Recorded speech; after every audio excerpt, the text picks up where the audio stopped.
Bienvenidos a Historiar. Este podcast fue creado y producido por la ASAI, Asociación Argentina de Investigadores de Historia. Un podcast sobre historia argentina, latinoamericana y mundial. Acompáñanos en este recorrido por el pasado para pensarnos en el presente.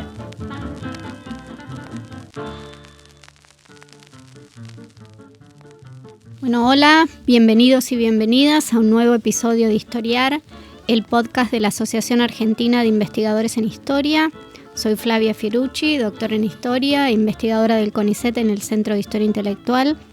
Y hoy estoy a cargo de un episodio especial de Historiar para hablar del antiperonismo. Estoy aquí con un amigo que conocí hace mucho en los archivos, cuando hacía mi tesis doctoral también vinculada a este tema, el antiperonismo. Estoy aquí con Jorge Nagy. Jorge es profesor en Historia de la Universidad Nacional de Cuyo, máster y doctor PhD en Historia de la Universidad de Pittsburgh, profesor en el Departamento de Historia de la Universidad de Manitoba, en Winnipeg, Canadá, y ha publicado extensamente y es autor, entre otros trabajos, de 2 libros que tienen que ver con el tema de hoy: Transformación y crisis del liberalismo, su desarrollo en la Argentina en el periodo 1930-1955, publicado en español y en inglés, y del antiperonismo, orígenes históricos e ideológicos, publicado por Capital Intelectual. Hola Jorge, ¿cómo estás? Bueno, es un gusto estar con vos. Bueno, muchas gracias Flavia, un placer en estar acá, en participar de esta iniciativa. Bueno, como decía, hoy estamos acá para hablar del antiperonismo y la idea que nos propusimos con Jorge es concentrarnos en los primeros años, bueno, para que Jorge hable y nos cuente, de ese conglomerado de ideas que recibe la etiqueta de antiperonismo y también sobre sus encarnaciones más concretas. ¿Por qué hablar del antiperonismo? Diría tal vez porque este no ha recibido la atención, y esto lo dirás un poco vos, Jorge, que su impacto amerita. Es un dato indiscutible la importancia de la llegada de Perón a la escena política, y esto se refleja en la extensa biblioteca. La llegada de Perón modificó de una vez y para siempre el devenir de la historia de nuestro país. Menos, sin embargo, ha sido subrayado el hecho de que junto con su llegada, diría en simultáneo a su ascenso, se fue afianzando una nueva corriente, posición, bueno, trataremos de ver cómo llamarla, cuyo denominador común era la oposición a la figura de Perón y a las ideas que llevaba adelante o que sostenía. Al igual que el peronismo, el antiperonismo tuvo un impacto importante en nuestra vida política. En su nombre se construyeron alianzas y se justificaron todo tipo de medidas. Así como el peronismo, el antiperonismo ha tenido una larga duración, llegando hasta nuestros días, y me atrevería a decir, vos Jorge me vas a corregir, que peronismo y antiperonismo no se han desarrollado ajenos uno del otro, sino que han ejercido una influencia recíproca, al punto que la dinámica de la confrontación y oposición entre peronistas y antiperonistas ha condicionado a lo largo del tiempo la evolución y las definiciones internas de cada uno de estos 2 polos políticos.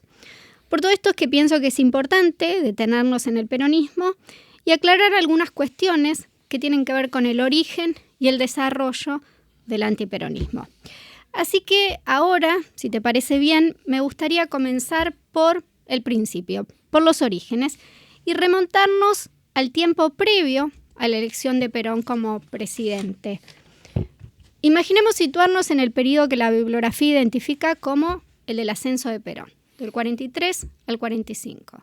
Un periodo muy convulsionado, volvamos atrás a ese momento donde Perón pasa de ser un desconocido, una figura política capaz de convocar multitudes, como se vio en la Plaza de Mayo el 17 de octubre. Pero situemos la mirada no en Perón, sino en aquellos que lo miran con desconfianza o para ese entonces ya con franca oposición. ¿En qué momento de esos años que van del 43 al 45 se puede detectar la emergencia de una corriente antiperonista? Algo más que voces aisladas. ¿Cuáles son las principales vertientes o grupos políticos que conforman ese temprano antiperonismo y qué lectura nacen en ese momento de Perón. Empecemos por ahí. Bueno, a ver, son preguntas más que interesantes, complejas. En primer lugar, aclaro que hay que hacer una distinción, no diría casi ontológica, entre el antiperonismo y el no peronismo, ¿no? El antiperonismo se refiere fundamentalmente a esos grupos que activamente van a militar en contra del peronismo, que no es lo mismo que una gran masa del pueblo argentino que podía no ser peronista y simpatizar eventualmente con uno o con el otro, ¿no? Hecha esta aclaración, yo diría que no hay un momento clave, sino que el antiperonismo como tal, definido por el prefijo anti, en contra de Perón, comienza a tomar forma a lo largo de 1944, a medida que Perón consolida su posición en el régimen militar instaurado por el golpe de junio de 1943. Perón había participado del golpe, era una figura más. Ya hacia fines de 1943 empieza su ascenso con la Secretaría de Trabajo y a principios de 1944 es cuando ocupa la vicepresidencia y el Ministerio de Guerra del régimen militar. Y la mayor visibilidad de Perón en el régimen y por las políticas públicas que llevaba adelante a través de la Secretaría de Previsión lo hicieron eventualmente el blanco central de las críticas. Así que se empieza a mover la atención del régimen en general a Perón en particular. Y Perón concentró la crítica y la oposición de todos los grupos políticos e intelectuales que se habían opuesto a la concordancia, a los gobiernos de la concordancia desde 1932 y que durante la Segunda Guerra Mundial habían coincidido en una agenda que combinaba dos aspectos. Por un lado, la defensa de la democracia liberal en Argentina, que se presentaba como en oposición a la concordancia y a grupos nacionalistas de derecha de distintos matices, y por otro lado, la defensa de la causa aliada. Estos grupos ya se habían movilizado desde la segunda mitad de la década de 1930 en el Frente Antifascista, del cual hablaremos un poco quizás más adelante, un frente complejo y heterogéneo que incluía a los principales partidos de la oposición, radicales, socialistas, demócratas progresistas, en algunos periodos los comunistas, sectores conservadores también y algunos católicos demócratas. Y en este momento de la guerra se suman organizaciones proaliadas como periódicos como Argentina Libre o la Junta de la Victoria, ¿no? Todos estos grupos sufrieron persecución durante el periodo más represivo del régimen militar en la segunda mitad del año 43. Eso comienza con el cierre de todos los grupos proaliados, como la Junta de la Victoria, Acción Argentina o Argentina Libre. El régimen encarcela a los comunistas, impone la censura, despide a políticos e intelectuales opositores de la administración pública, lleva a cargo una purga de profesores y alumnos de las universidades. Y eso todo bajo una ideología de derecha, donde la Iglesia influyó fuertemente con una agenda, con una formación integrista sobre el gobierno, ¿no? Y eso culmina esta avanzada, si uno quisiera, retrógrada en la segunda mitad del 43 con los decretos de disolución de los partidos políticos en diciembre de 1943 y el otro que impone la enseñanza católica en la escuela. Entonces podríamos decir que este antiperonismo surge un poco, condensa toda la oposición al régimen del 43 y condensa esos sectores antifascistas que se habían unido en los años previos. Exactamente, porque para todos estos grupos que ya venían de cierta manera elaborando estas ideas, de repente se ven atacados abiertamente. Y para ellos, todos estos que están en el grupo en el Frente Antifascista y Proaliado, el régimen militar entonces, con todas estas medidas, representaba la instalación de un régimen totalitario, similar a los fascismos europeos, y con raíces en lo que ellos hablaban las tradiciones vernáculas totalitarias, el régimen de Juan Manuel de Rosas y los caudillos del siglo XIX, ¿no? Y todo esto, ellos decían que, bueno, este gobierno, este intento de instalar un régimen fascista, estaba apoyado por esta iglesia reaccionaria y también que había empoderado a grupos nacionalistas y antiliberales. Esta imagen que se aplicó ya claramente hacia fines del 43 al régimen militar, se fue cada vez más concentrando en Perón a medida que Perón se destacaba en el gobierno, ¿no? Imagen que tampoco es ajena a un contexto internacional, ¿no? Por lo que estás diciendo. Totalmente. Esto es la lectura que se hace, una lectura mirando el contexto de la guerra, mirando el contexto local, y eso que ya se venía cocinando, si uno quiere, desde la década anterior, ahora como que cristaliza en estas visiones. Y entonces ahora, con Perón dirigiendo estas nuevas políticas sociales y todo, la lectura es que es un émulo de Hitler y Mussolini, un demagogo que agita a las masas para construir un régimen similar a los fascistas europeos. Y en un momento clave en esta movilización es la liberación de París en agosto de 1944, que movilizó a la oposición al régimen militar, y ahí sí ya entramos en el año 45 claramente cuando se habla de la necesidad. Todos estos grupos hablan de la necesidad de derrotar al naziperonismo, y ese es el título, el rótulo que usan ellos, ¿no? Sí. Bueno, y esto me da un poco pie para seguir a la siguiente pregunta, ¿no? Avanzando un poquito ya hacia fines del 45. Sabemos que este antiperonismo tiene un impacto muy concreto en la escena política, que es la conformación de una alianza contra Perón, para enfrentar a Perón en las elecciones de febrero de 1946, luego de que se llama elecciones, luego de la marcha del 17 de octubre. Me gustaría detenerme con vos un poco en esa alianza, en la Unión Democrática, para ver, bueno, cómo debemos pensarla, cómo se conforma, cómo todo esto que nos estuviste contando encarna en una alianza electoral, y por otro lado, si podés también analizar un poco la novedad de este nuevo actor político, esta alianza, quiénes le integran, y qué papel juega ahí, del que se ha hablado mucho, Braden, el embajador de Estados Unidos, que estaba ya un poco de salida porque había sido convocado para volver a Estados Unidos. Sí, la Unión Democrática, entendida como esta agrupación de sectores en contra de Perón, no era algo nuevo. Es decir, tenía antecedentes, ya uno puede hablar en el año 32, para las elecciones del 32, la alianza entre socialistas y demócratas progresistas. En el 33, 36, 37 estuvo el intento de armar un frente popular motorizado por radicales socialistas y demócratas progresistas. Y el antecedente más inmediato es la primera Unión Democrática, que se intentó entre el año 42-43 para las elecciones que fueron frustradas por el golpe militar. Y en ese momento fueron los socialistas, una vez más, que ya el dirigente socialista, Nicolás Repetto, fue el que lo propuso en 1940, y en el 41 el Partido Socialista se hace eco y empiezan las conversaciones. Se frustra el intento, y esto es interesante, por las diferencias entre y hacia adentro de los partidos, por candidaturas, en especial el radicalismo, que no quería, siempre estaba esa tensión entre hacer alianza o no con otros partidos, pero quedó ese antecedente. Entonces, lo que movilizó este intento fue, por un lado, la marcha a la Constitución y la Libertad contra Perón, el 16 de septiembre, cuando es un momento, sí, donde uno puede ver esa articulación, donde los sectores antiperonistas finalmente ya, como uno diría, en este gran acto. Y además ya está clara la demanda. Ellos quieren volver al régimen constitucional, quieren volver a la democracia constitucional basada en la Constitución de 1943, quieren, un régimen de defensa de libertades.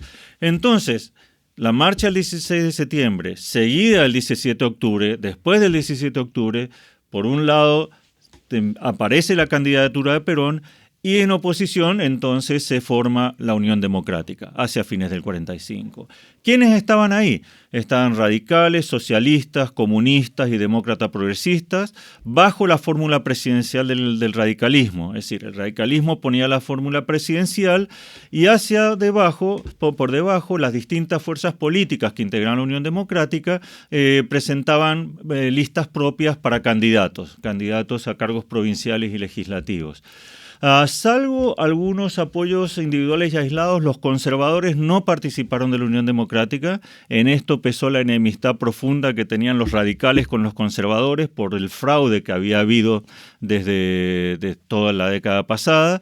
De hecho, fue muy virulenta la competencia con los conservadores y eso fue uno de los factores que hizo que la Unión Democrática no ganara las elecciones, entre otros, ¿no? Y te interrumpo un segundo. ¿Cuán prevalente en esa alianza era la oposición a Perón? ¿Cuánto pesaba ahí? En la alianza toda, pues estaba toda incluida, es decir, eran todos los partidos opositores, desde ahí están socialistas, radicales, progresistas, comunistas, ¿no? Estaban todos, las figuras principales que estaban ahí eran Américo Ghioldi, Juan Antonio Solari, Nicolás Repetto por el socialismo, Ernesto San Martino, con los radicales. El antiperonismo logró unir a sectores, salvo los conservadores, muchas veces enemistados políticamente. Totalmente.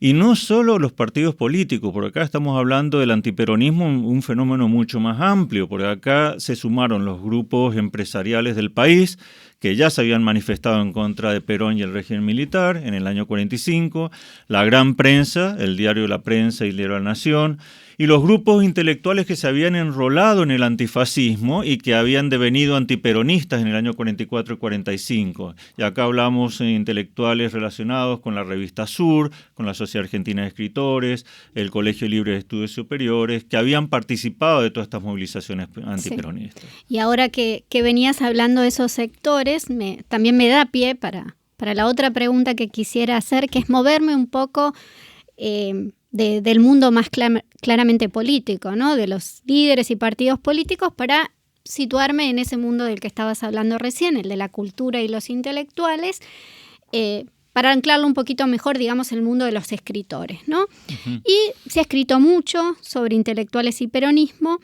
pero también es parte del sentido común, ¿no? De la sociedad que existe un divorcio entre los intelectuales y el peronismo, y que la mayoría de los intelectuales, sobre todo sus figuras de mayor renombre en ese momento, se expresaron en contra de Perón, heredando, o siguiendo esta prédica antifascista que habían asumido, pero incluso figuras que no habían estado en el campo antifascista se expresaron contra Perón. Hay nombres muy resonantes, como el de Borges, que siempre se habla de eso, o Victorio Campo. Y ahora te propongo detenernos un poquito en este tema y que nos expliques por qué así, por qué pasó esto, por qué la mayoría de los intelectuales se expresaron en contra del peronismo y en qué medida este apoyo de esta oposición de los intelectuales al peronismo alimentaron la imagen o las ideas que pregonaba el antiperonismo. Sí, no, es una buena pregunta y de nuevo esto tiene que ver con las movilizaciones del antifascismo desde la década de 1930. Es decir, tenemos que tener en cuenta que ya en la década desde 1930 la Argentina experimenta un primer golpe militar seguido de una coalición fraudulenta conservadora, seguida por otro golpe militar. Dentro de esto, con momentos de mucha represión gubernamental, también tenemos el desarrollo que no se puede obviar de tendencias nacionalistas, antiliberales, de derecha, reaccionarias, ¿no? Incluida una iglesia católica dominada por un integrismo con mucha fuerza en las Fuerzas Armadas, con mucha influencia en las Fuerzas Armadas y en algunos grupos de la Concordancia. Y a todo esto que ya crea un ambiente de mucho debate, con momentos de censura, de encarcelamiento, tenemos el impacto de los conflictos políticos e ideológicos internacionales, la Guerra Civil Española primero y la Segunda Guerra Mundial. Y todo esto llevó a la movilización de un amplio espectro de intelectuales, primero contra Uriburu, luego por la causa antifascista y después por los pro-aliados. Y era un grupo muy heterogéneo. Ahí figuraba todo el grupo de Sur, con Victorio Campo, Martínez Estrada, Borges, pero también otras instituciones. Sí, aclaremos, es el grupo que se reunía alrededor de la revista Sur. Totalmente. Que, solo para aclarar a los oyentes, que sí, a veces tomamos... Sí, nos olvidamos de eso, pero perdón, seguí. Sí, que es la revista que publica Victorio Campo hasta los años 70, claro. 70. Sí, y además de este grupo están escritores comunistas también que participan, exiliados exespañoles y europeos, otros escritores activos en la SADE. Y si bien habían diferencias, la SADE la de también. Sociedad Argentina de Escritores, aclaro nuevamente, todos estos grupos que se movilizan ya en los años 30, primero en favor de la República Española, a favor de la causa aliada y por oposición a la concordancia, al régimen militar, pues se lo veía como, de nuevo, algo parte del fascismo. Y si bien existían diferencias hacia adentro de este frente intelectual, se coincidían algunas cosas claves, y aquí es donde los escritores coinciden y aportan, si no quisiera, al antiperonismo.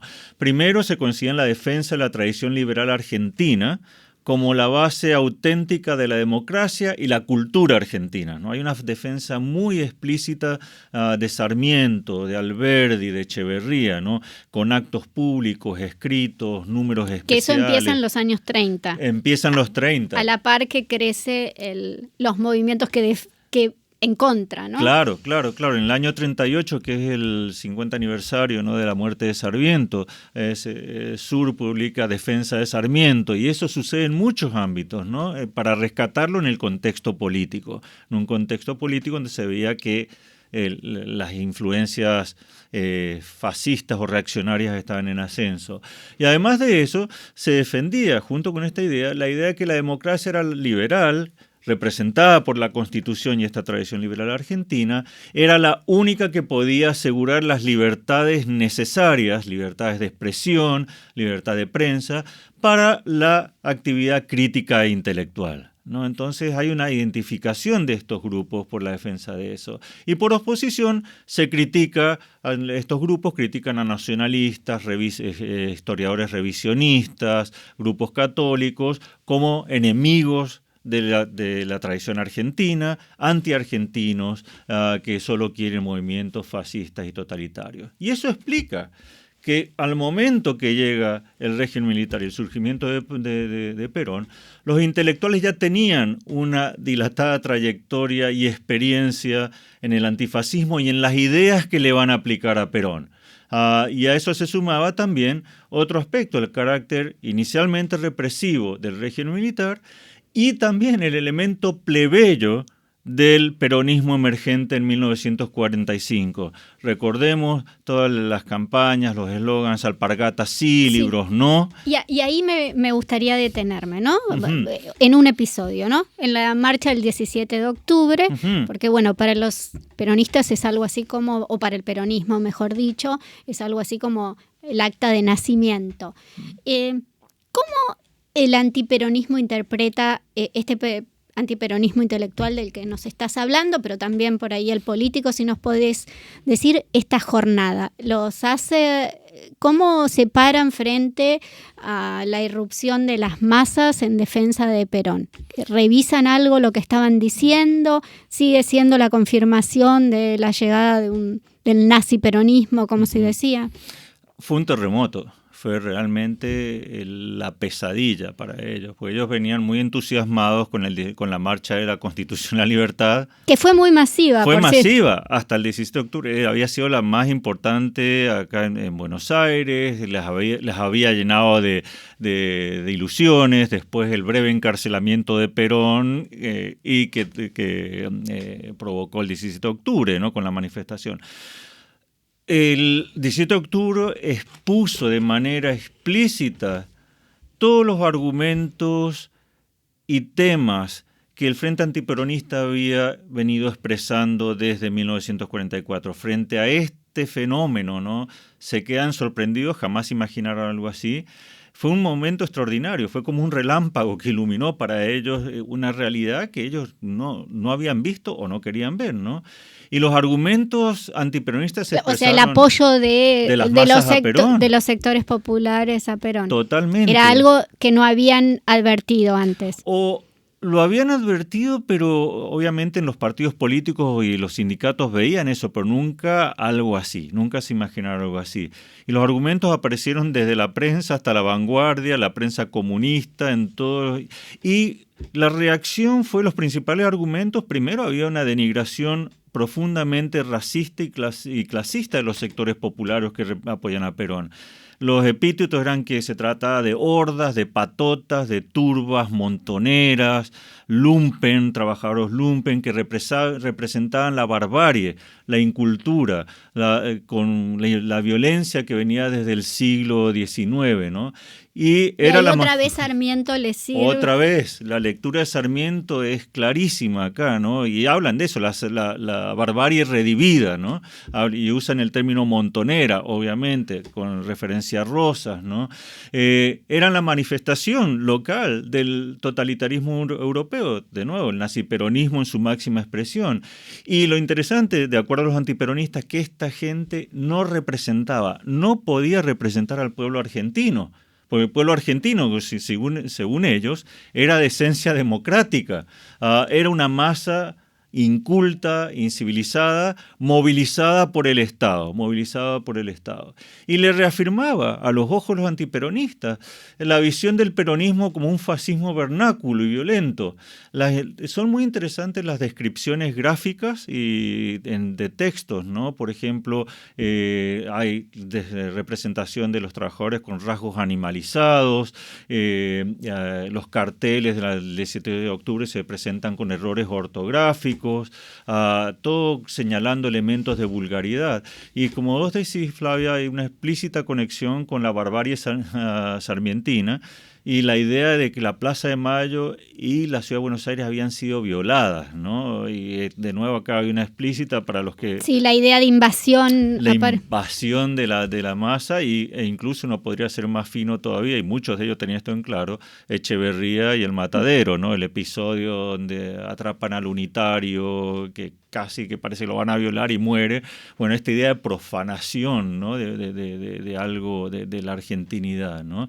En lo inmediato nos provocó una revisión de posiciones. Antes bien, y frente a la deserción de dirigentes y afiliados de los sindicatos hacia el peronismo, lo que hizo fue llevar a la formación de la Unión Democrática y a consolidar la idea de que había que batallar contra el fascismo local, ¿no? Bueno, con estas imágenes un poco fuertes, vamos a hacer una breve pausa y ya volvemos. Este es el podcast de ASAIG, la Asociación Argentina de Investigadores en Historia. Te invitamos a asociarte y a seguirnos en las redes, en Twitter, en Facebook e Instagram. Toda la información sobre la asociación la puedes encontrar en nuestra página asaig.org.ar. Te esperamos todos los sábados con un nuevo episodio de Historiar, sobre los grandes temas de nuestro pasado, abordados por especialistas e historiadores profesionales de manera cordial pero rigurosa. Seguimos con nuestro episodio de hoy.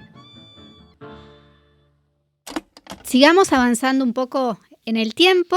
Ya Perón es presidente y gobierna la Argentina. Como sabemos, lleva adelante transformaciones profundas, otras menos profundas, pero modifica el país de formas tal vez impensadas unos pocos años antes. Te pediría que nos hagas brevemente, sé que es difícil lo que te pido, pero bueno, que lo intentes, una breve cronología de qué pasa con ese antiperonismo entre el 45 y el 55, un periodo donde ya los antiperonistas deben lidiar no con aquello que imaginan que va a ser Perón, sino con lo que Perón hace y el peronismo, ¿no? ¿Cómo viven esos 10 años? Si se puede, tal vez elegir algunos momentos para graficarlo. Sí, es interesante, ¿no? Porque, bueno, tanto peronismo como antiperonismo con Perón en el poder son años muy cambiantes, ¿no? Hay muchas continuidades y muchas rupturas, ¿no? El núcleo duro de identificación del peronismo como totalitarismo se vio reforzado, en cierta manera, ¿no? Porque a los grupos estos que venían de la movilización antiperonista vieron todas las medidas autoritarias y represivas del peronismo en el poder, que las hubieron y que se fueron incrementando con el tiempo, la vieron como la prueba evidente de qué se trataba. ¿Qué tipo de medidas represivas? Sí, bueno, ahí tenemos, por ejemplo, ellos hablaban que la Constitución del 49 era la Constitución nazi, así, con esa palabra. Sí, recordemos que durante el peronismo se había reformado la Constitución. Se reforma la Constitución y en el año 49, cuando se proclama, los socialistas, especialmente Américo Ghioldi, habla explícitamente, esta es la Constitución del Tercer Reich, así, con esas palabras. La intervención del Estado en la economía también la denuncian como una planificación similar a la que hacía Mussolini, a la que había hecho Mussolini y Hitler. También se criticó especialmente las purgas en las universidades, que tuvieron que echar, la cesantía o renuncia de muchos de estos profesores e intelectuales del antiperonismo y de estudiantes, ¿no? Y los momentos, sobre todo, obviamente, el peronismo no fue solo eso. Había toda una matiz democrática, ampliación de derechos, las instituciones seguían funcionando, al menos no se clausuró el Congreso ni la justicia, pero sabemos que eso había todo un componente autoritario dentro del peronismo desde el poder, el culto al líder, el culto a Eva, y eso ellos sí lo identificaban como la prueba. Entonces se enfocaban en esas cosas que tampoco uno puede decir que se las inventaban porque existieron y los afectaban. Pero es verdad también que pudieron subsistir, salvo momentos con el año 53, cuando se produce el episodio de las bombas de Plaza de Mayo, que sigue el peronismo reacciona encarcelando a los intelectuales y políticos antiperonistas. Hay momentos de represión abierta, pero en general los intelectuales sobre todo podían vivir bajo el peronismo, pero no le interesaban mucho los intelectuales, le interesaban la Fuerza Armada, la Iglesia, los factores de poder. Los intelectuales realmente no era una preocupación para él.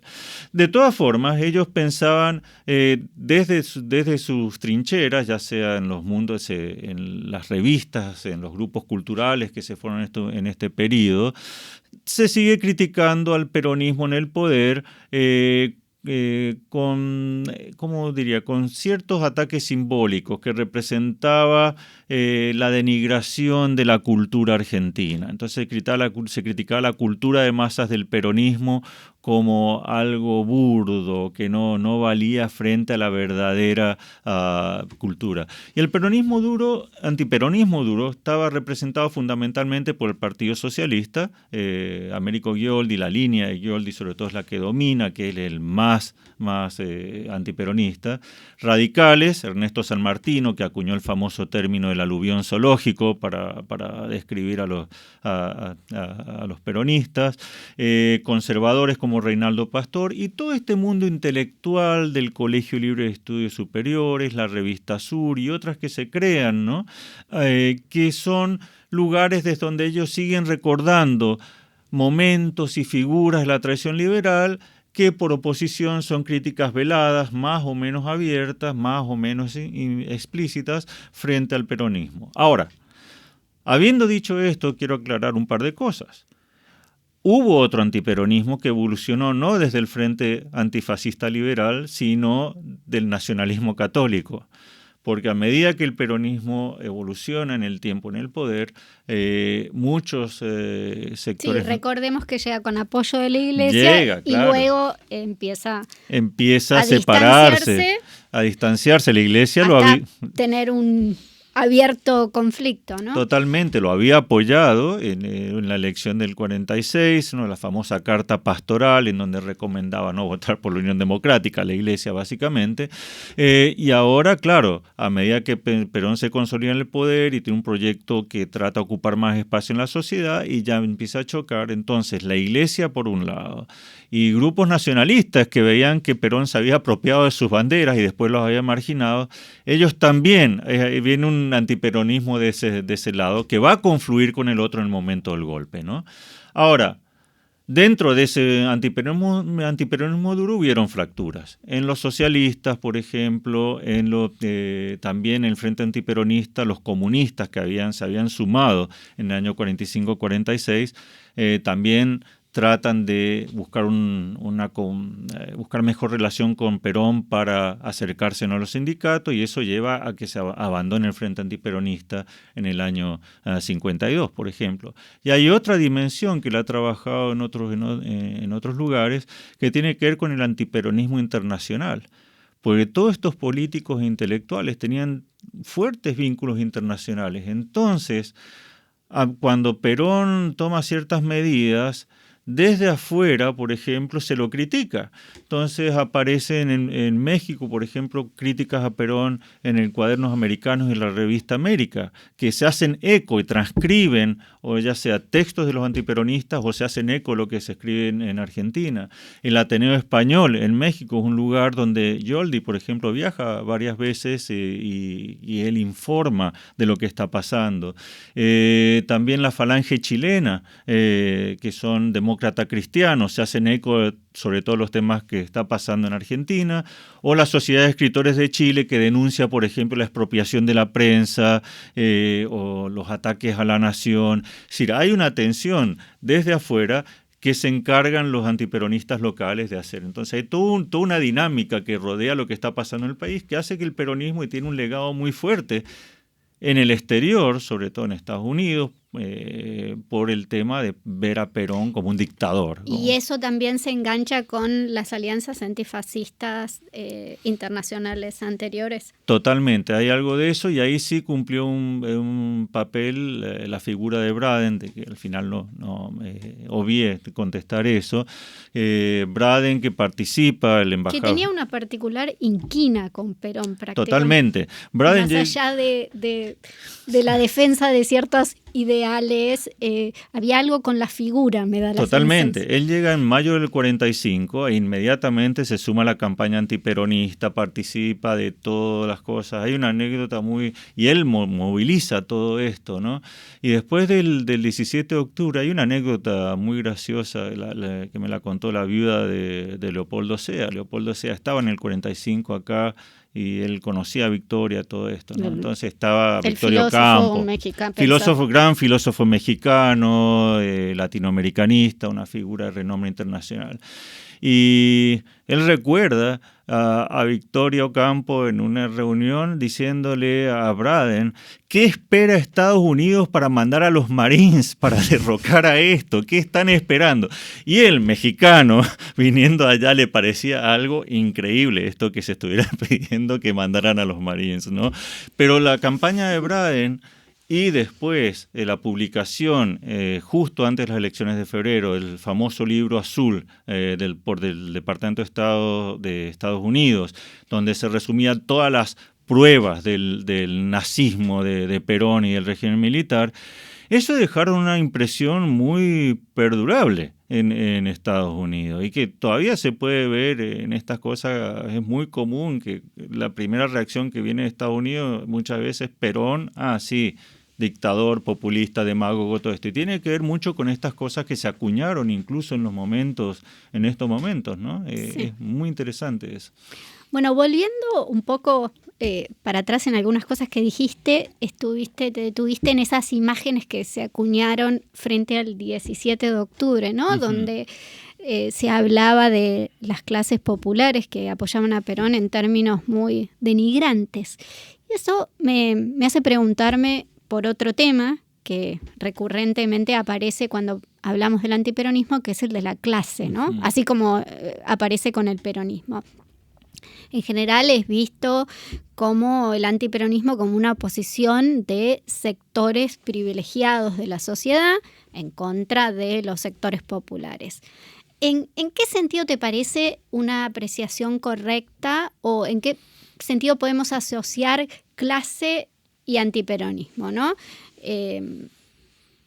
¿Cómo lo pensás? Sí, Obviamente hay un elemento de clase y eso quedó totalmente retratado en estas reacciones viscerales, ¿no? Viscerales, literalmente. Y ese es un momento, como digo, que es como un relámpago. Ya venía gestándose, pero ahí es cuando como que explota, sale a la luz, ¿no? Y esto quedó también, esta imagen de clase, la visión denigratoria clasista, quedó ciertamente en la visión de sectores económicos de clase media y alta, y medios afines que reflejaban esa visión. El caso de la prensa, por ejemplo, bueno, que fue siempre opositor a Perón hasta su expropiación.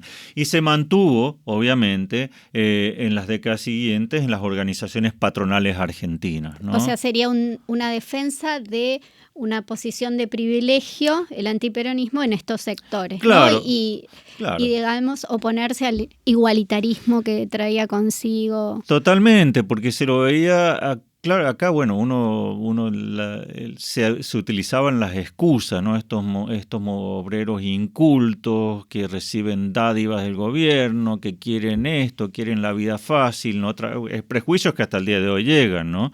Que son personas incultas que lo único que quieren es recibir buenos salarios, no trabajar mucho. Entonces, claro, de una posición de clase, las organizaciones patronales argentinas con esto no querían saber nada.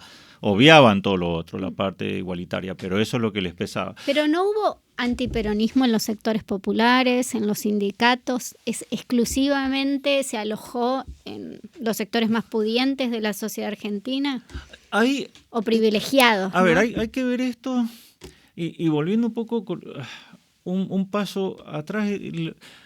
Hay que tener en cuenta lo que dijo Daniel James, que creo que es una cosa muy acertada, este historiador, que hablaba del peronismo como movimiento herético, ¿no? Herético que era, en el sentido que el peronismo no fue una revolución.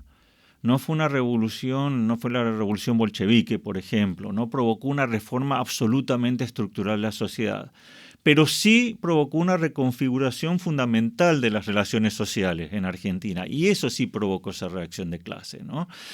Ahora, lo que a tu pregunta es, por ejemplo, en muchos casos la crítica, habían críticas de sectores obreros, pero se hacía con un argumento cultura, ¿no? Para los socialistas era una cuestión de cultura, de los lumpens que eran proletarios incultos, porque los obreros cultos estaban con el socialismo, decían ellos. Los que eran los bárbaros, que se sometían al peronismo, eran los incultos. Pero además, es verdad lo que decís, hubieron grupos obreros que no entraron al peronismo y unos fueron militantemente, abiertamente antiperonistas. Hay un grupo, el Comité Obrero de Acción Sindical Independiente, o COASI, que está formado por grupos fundamentalmente socialistas en el exilio desde Uruguay, que se afilian a la Organización Regional Internacional del Trabajo, que a su vez es parte de una organización internacional obrera sindical anticomunista, y desde ahí ellos hacen una crítica desde la perspectiva obrera al peronismo. Sí. Yo he visto también en mis propios trabajos a muchos maestros, ¿no? Fue Claro. un gremio que uno... tal vez clase media, ¿no? Pero claro. no son sectores pudientes de la Argentina y que en su mayoría se expresaron en contra de Perón. Totalmente, y ahí sí, claro, es interesante esta gente del COASI que va a tener, a la caída de Perón, van a estar representados por los 32 gremios democráticos que tratan de ser la alternativa no peronista a la CGT, que a largo plazo no llega a ningún lado. Pero es verdad lo que decís, el caso de los maestros y estos del COASI dan la señal que no necesariamente todos los trabajadores o la clase media baja eran necesariamente peronistas, persistían identidades anteriores o bien se declaraban no peronistas. Esa es la otra cosa. Eso me provoca la reflexión del libro de Natalia Milanesio, Cuando los trabajadores van de compras, ¿no? Donde ella habla, hay una parte del libro que tiene memorias, ¿no? Ella entrevista a la gente que recuerda los años dorados del peronismo. Y muchos de ellos explícitamente hablan de cómo sí disfrutaban de muchas cosas, pero hacen énfasis que ellos se lo ganaron con su trabajo. ellos no recibían las dádivas del gobierno, eso era para otra gente, incluso dentro del mundo trabajador o clase media habían esas diferencias, ¿no? Y mucha gente que apelaba a la ética del trabajo como inmigrante, yo me gano las cosas con mi esfuerzo, no dependo de nadie, a mí nadie me regala nada como a esos vagos, ¿no? Y te voy a hacer una última pregunta sobre este tema, si crees que la progresiva peronización de los espacios del trabajo que sucedió en el caso de los maestros cuando tuvieron que empezar a enseñar libros de texto donde aparecía la foto, bueno, la imagen de Perón o Evita, ¿esto produjo, te parece, o reafirmó cierto antiperonismo o provocó que aquellos que no eran, estos que vos llamaste no peronistas, se volvieran antiperonistas porque, bueno, lo vieron como un avasallamiento a la libertad en ese mundo, o cierta politización? Yo creo que hay un incremento del antiperonismo, del núcleo duro se expande sobre todo en los últimos años del peronismo en el poder cuando entra en su fase más autoritaria. El culto a Eva, la educación, así y ahí, claro, y sobre todo el conflicto con la iglesia. Ahí cuando, sobre todo el año 54-55, cuando ese conflicto escala abiertamente, ¿no? Ahí hay mucha gente que quizás no era peronista, pero que en ese momento sí se une circunstancialmente a ese núcleo duro. Es real. Yo creo que ese momento más autoritario del peronismo en el poder movilizó gente de una manera que no lo había hecho antes, porque antes sí estaba circunscripto a estos sectores específicos, como decía, los antiperonistas frente a los no peronistas. Mucha gente trataba de seguir adelante con su vida sin involucrarse mucho en el conflicto político, pero cuando empieza a llegar a cuestiones muy concretas, la educación, ¿no? O la religión, ahí eso fueron como disparadores para que mucha gente se sumara a ese núcleo duro. Sí, ya no se podía tan fácilmente estar al margen. No se podía escapar, ahí el Estado omnipresente era muy claro, ¿no? Y hablando de eso, muchas de estas cosas, de estas ideas que estuvimos hablando, imágenes que se construyeron alrededor de Perón o el peronismo, ¿te parece que permearon el cierto sentido común antiperonista que perdura en nuestros días? ¿O qué de eso temprano que vimos surgir hoy todavía te parece que circula y tiene cierta presencia en los discursos públicos? Es interesante porque el antiperonismo cerril en tanto proyecto político fracasó. Movilizó el golpe de Estado de 1955, pero obviamente no pudo sostenerse, pues en realidad, como lo dice el estaban todos unidos por la oposición a Perón y al poco tiempo afloraron divisiones muy claras y hacia adentro del frente antiperonista que se hicieron especialmente obvias ya para 1958, ¿no? Con la elección de Frondizi, ahí está claro, se parten todos los partidos, ahí entra otra cosa. Pero es verdad que el antiperonismo generó una serie de ideas que se fueron condensando con el tiempo y sobre todo a partir de 1955. Y el peronismo pasó a ser identificado en muchos grupos como, sobre todo bueno, los que mantienen esta identidad, como un movimiento caracterizado por una obediencia ciega al líder del partido, que privilegiaba esa obediencia y el clientelismo, ¿no? La idea del clientelismo, y que es un aparato de gente que responde ciegamente y todo esto. Entonces, si para los peronistas los gobiernos de 1946-1955 a 1955 fueron la época dorada, para muchos antiperonistas, ¿cómo van a interpretar eso? Es una oportunidad perdida en que Perón desperdició la posibilidad de construir una Argentina próspera. Y esta es una visión inexacta, por supuesto, que le echa toda la culpa al peronismo y a Perón de cosas que ciertamente tuvieron responsabilidad, pero hay procesos más amplios, de más data. Pero esa idea del momento perdido, de que se desperdició, que se derrochó todo, es una visión que fue compartida y ha quedado en el imaginario de muchos. Que todavía pareciera reverberar en nuestros días, ¿no? Sí, queda. En lugares claves de la vida política. Absolutamente, no, sí, eso está muy claro. Y hay gente que es muy antiperonista, pero también compartido por gente que no es antiperonista, qué es no peronista, ¿no? Y eso, por otra parte, persiste en las clases medias y altas el desprecio de clase, si uno quisiera, hacia los peronistas y a los líderes peronistas en cualquier encarnación que hayan tenido como corruptos, y a los seguidores de estos líderes como pobres, incultos, manipulados, cuando no, abiertamente los negros peronistas, ¿no? Con todos estos insultos, ¿no?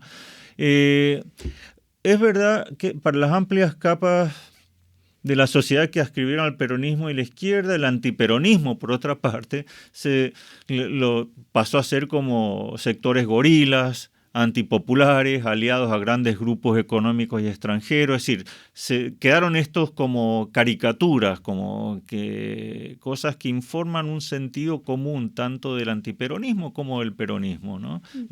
Y se retroalimentan, ¿no? Porque uno no puede existir sin el otro. Bueno, y para ir cerrando, Jorge, algo ya dijiste, pero te preguntaría por el antiperonismo en el largo plazo. ¿Qué impacto crees que tuvo algo dijiste, pero si podías pensarlo un poco, hablando del panorama político actual en la Argentina? ¿Cómo crees que se manifiesta este antiperonismo en la actualidad? Sí, a ver, siguiendo con esta idea de la influencia en el sentido común, es real, el antiperonismo tuvo un rol político, por ejemplo, obviamente fue un elemento más en los procesos y en las ideas que terminaron los golpes militares de 1966 y 1976. Reapareció de nuevo con fuerza, se reactiva en determinados momentos, por ejemplo, contra Néstor y Cristina Kirchner, en el 2008, por ejemplo, el conflicto con el campo, directamente se trae esta imagen, Braden, el gobierno trae esta cosa, Braden o Perón, ahora es Tomás Griesa, el juez de los fondos buitres, es el propio peronismo. El peronismo se identifica y el antiperonismo critica de nuevo otra vez, esto es un ejemplo. Y la crítica antiperonista sobre el peronismo como populismo, como negativo, aparece en la prensa internacional regularmente y aparece tanto en lugares de orientación liberal clásica o neoliberal como el Wall Street Journal o la revista El Economist, pero también en diarios de clave socialdemócrata como El País, donde es el español El País, que es el peronismo siempre se ve como este populismo.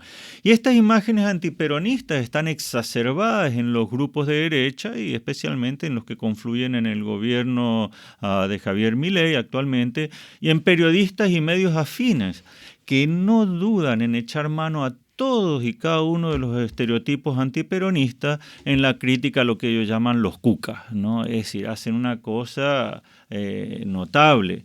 Y es un antiperonismo transversal de estos grupos que rodean al gobierno actualmente, donde abrevan, porque como sabemos, y eso lo estudió muy bien Pablo Semán y otros colegas, esta nueva derecha, esta nueva ultraderecha, abreva directamente, por un lado, en sectores conservadores, liberales, que ya tenían esos prejuicios, por otro lado, en la derecha autoritaria que había sido parte del proceso, ¿no?